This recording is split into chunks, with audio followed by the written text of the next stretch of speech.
Could this be Europe's biggest move against Vladimir Putin yet, as fresh measures reportedly target Russia's ability to sustain its war economy?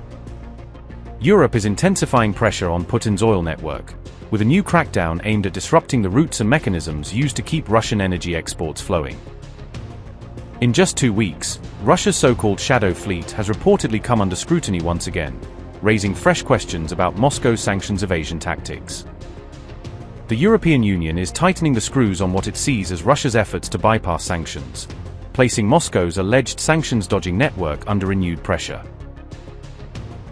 In a major development, the European Union said it intercepted a tanker that it alleges is part of Russia's so-called shadow fleet, marking another step in efforts to enforce sanctions and monitor maritime activity.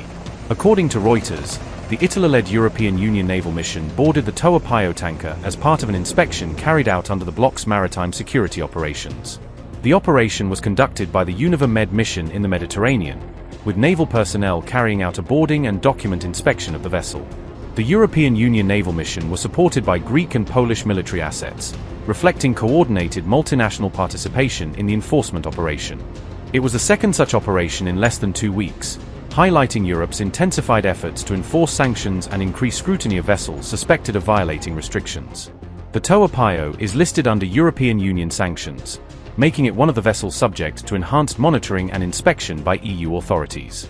The tanker was approached west of the Sicilian island of Pantelleria, where naval forces carried out the inspection while the vessel was transiting the Mediterranean. At the time of the inspection, the vessel was sailing from Benin to Istanbul, according to reports detailing the ship's declared route. According to Reuters, the ship switched to a Cameroonian flag only last week, prompting additional scrutiny from European authorities over its registration status.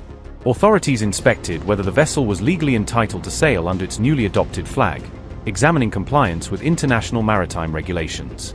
Officials also reviewed the ship's registration documents to determine whether its paperwork and legal status were valid under applicable maritime rules. According to reports, the ship's captain initially refused to cooperate with the European Union naval mission before the inspection eventually proceeded. The inspection lasted for approximately 2 hours, during which officials examined documents and carried out onboard verification procedures. However, EUNAVFOR MED does not have the legal authority to detain commercial vessels solely on the basis of such inspections, limiting the scope of its enforcement powers. As a result, the Toa Payoh was allowed to continue its voyage after the inspection had been completed, despite remaining under European Union sanctions. The documents collected during the boarding operation are now being reviewed by the relevant authorities, who will determine whether any further legal or administrative action is warranted.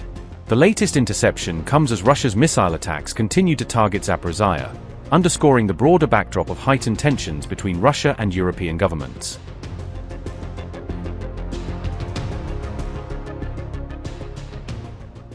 One person was killed and 31 injured in Russian attacks on Zaporizhzhia on August 2nd, the regional governor says. Ivan Fedorov reports that Russian forces dropped 8 guided bombs on the city within just 90 minutes. A 71-year-old woman died under the rubble of a residential building, Fedorov adds. Reuters footage shows first responders treating victims near a damaged apartment block. Residential and non-residential buildings were destroyed in the strikes, as firefighters battled multiple blazes. Zaporizhzhia has been under heavy bombardment in recent months, Reuters notes.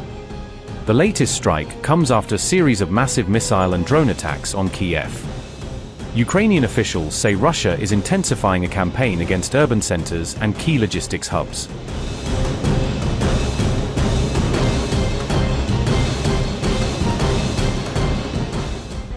Russia claimed on August 2nd that its forces captured 2 more Ukrainian settlements as fighting continued across multiple frontline sectors. Russia's defense ministry said its troops had taken control of Olgovka in the Kharkiv region and Lyubetskoy in the Zaporizhzhia region. The ministry credited Russia's Zapad group of forces with capturing the settlement of Olgovka during recent combat operations. Russian Defense Minister Andrei Belousov congratulated the troops involved, praising them for the latest battlefield gains. Russia also claimed it carried out precision strikes on Ukrainian ports and key transportation infrastructure during the latest operations. The defense ministry said fuel storage tanks at the port of Odessa were destroyed in the reported precision missile strikes. Russia further claimed a tugboat modified to launch uncrewed surface vessels was struck at the port of Mykolaiv. Russia's Dnieper group of forces said it also attacked Ukrainian positions near Orakov, Preobrazhenka, and Yulievka. The ministry claimed Ukrainian forces lost more than 40 personnel, 28 military vehicles, 6 electronic warfare stations and 1 artillery gun. Russia also reported striking Ukrainian drone production facilities, storage sites, and deployment areas during the latest offensive operations.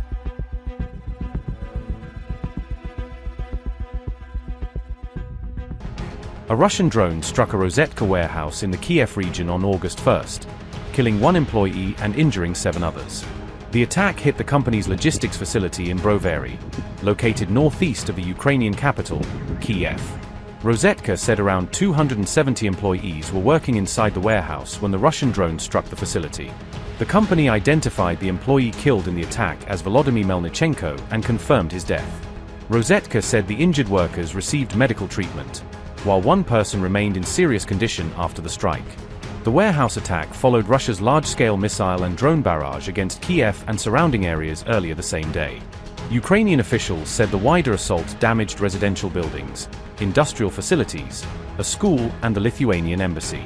The strike came after Ukraine intensified attacks on Russia's Wildberries logistics centers in recent days. Ukrainian officials have claimed that Wildberries logistics facilities support Russia's broader military supply and logistics network.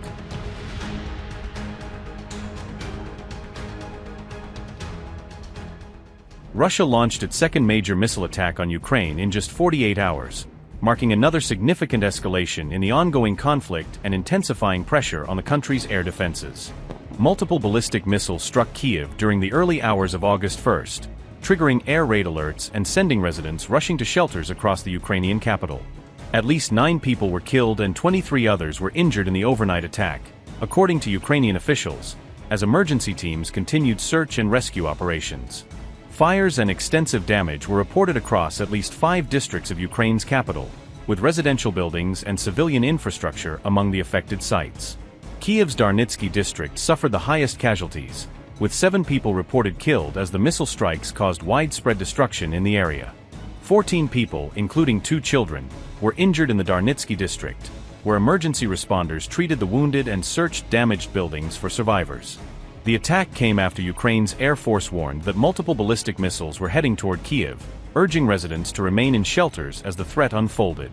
Explosions rocked the capital in several waves throughout the night, as successive missile strikes shook different parts of the city over a prolonged period. Russian missiles struck apartment buildings, warehouses, a car wash, and a parking area, causing significant destruction to both residential and commercial properties. Several buildings partially collapsed during the attack, trapping residents beneath debris and prompting urgent rescue efforts by emergency services. Firefighters and emergency crews were deployed to multiple impact sites across Kyiv, working to extinguish fires, rescue survivors, and assess the extent of the damage. Fires were reported in the Darnitsky, Shevchenkivsky, Solomiansky, and Holosivsky districts, as authorities responded to multiple emergencies across different parts of the capital. The latest strike followed another massive Russian missile barrage just 2 days earlier on July 30th, underscoring the sustained pace of attacks targeting Ukraine's capital.